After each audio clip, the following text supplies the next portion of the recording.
Hi, this is Robert.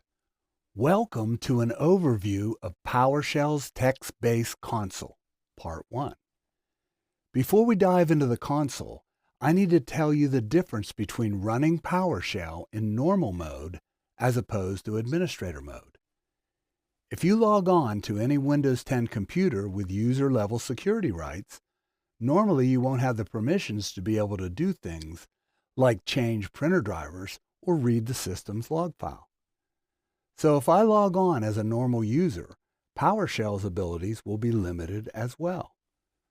Whatever system rights that the current logged on user possesses, that's how any version of PowerShell will work.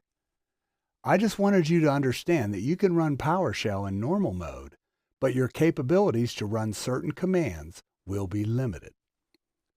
So how do you find PowerShell?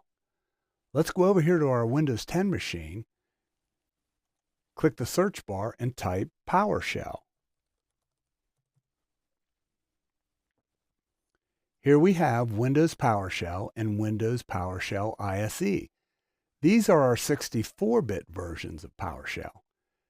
Here we have x86 and Windows PowerShell ISE x86. These are our Windows 32-bit versions of PowerShell, which we will not be using in this course. So if I just double-click on Windows PowerShell, I'll be running in normal user mode. Well, that's not what we want. I'm going to show you how to pin PowerShell to the taskbar, then customize it to run as administrator. So go ahead and right-click on the 64-bit version of Windows PowerShell and choose Pin to Taskbar. Hold down the Shift key, then right-click on the PowerShell icon in the taskbar, then click Properties. Click Shortcut, then click Advanced. Then check Run as Administrator, then click OK, then OK again.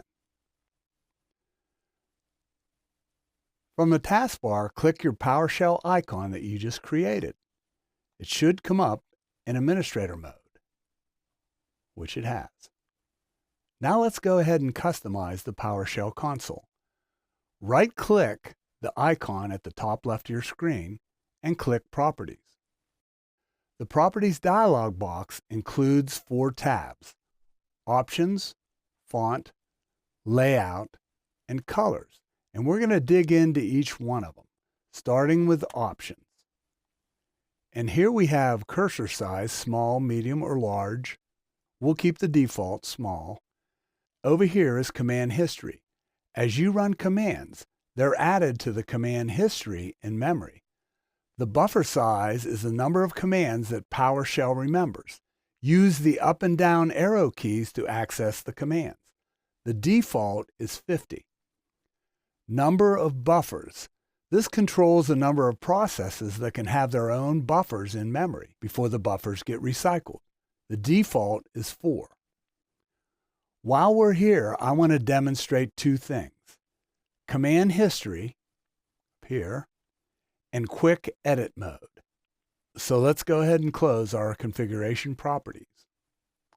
Now we're going to type the following commands: get-help space get-process, then press return.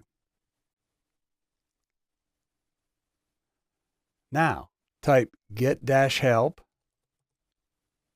space get-event log and press return.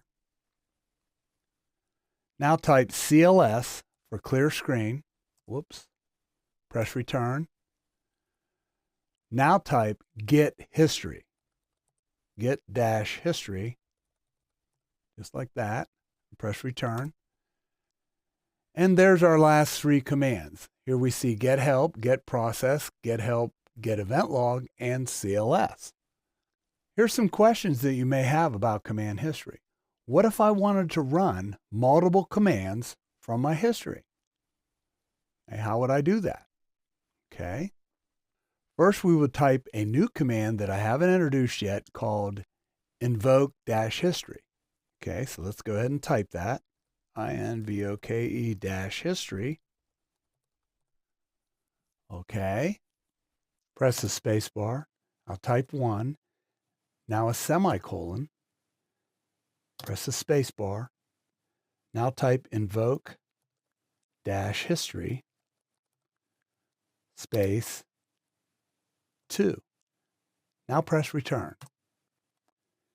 And as you can see, we ran get help, get process, and get help, get event log. Now, I want to demonstrate quick edit mode. Let's say you're lazy like me and you don't want to type invoke history twice. Well, let's go ahead and click our up arrow once to bring up our invoke history command. Okay, and now we're going to backspace until there's only one invoke history. Now bring your mouse over here, click your left mouse button and highlight invoke history, then right click, then click the space bar, then right click, and quick edit mode drops that command right in there. Now, well, we can test this again, I guess. This is show that it's working. Okay.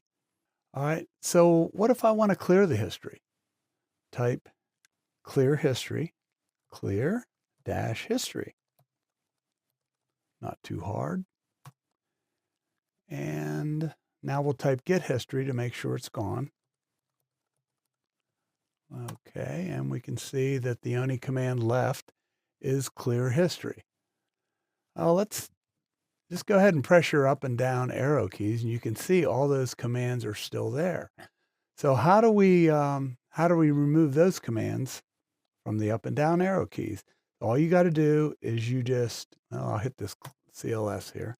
Just press Alt F7 and go ahead and press your up and down arrow keys, and you'll see those commands are gone. Remember, your history from Get History only lasts as long as your session lasts. I hope you've enjoyed this lecture.